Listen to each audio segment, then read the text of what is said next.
പിന്നെ 1919 അല്ലെങ്കിൽ 13.045 NPK അടങ്ങിയ വളങ്ങൾ അത് നമുക്ക് ട്രിപ്പിലൂടെ കൊടുക്കാം.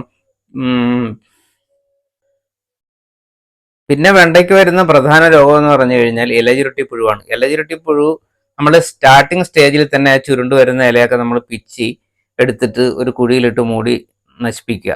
അതാണ് ഏറ്റവും ഫലപ്രദമായ കാര്യം.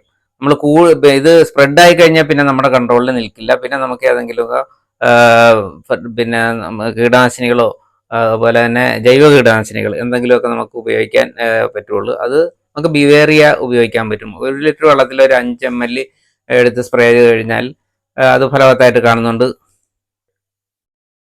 പിന്നെ നമുക്ക് ചെയ്യാൻ പറ്റിയെന്ന് പറഞ്ഞാൽ 20 ഗ്രാം പിന്നെ വെളുത്തുള്ളി എടുത്ത് ചതച്ചെടുക്കുക, ഒരു 10 ml വേപ്പെണ്ണ എടുക്കുക, ഒരു 10 ഗ്രാം സോപ്പ്, ഇതെല്ലാം നല്ലപോലെ അലിയിച്ചിട്ട് ഒന്നിച്ചെടുത്ത് 1 ലിറ്റർ വെള്ളത്തിൽ സ്പ്രേ ചെയ്ത് കൊടുത്താൽ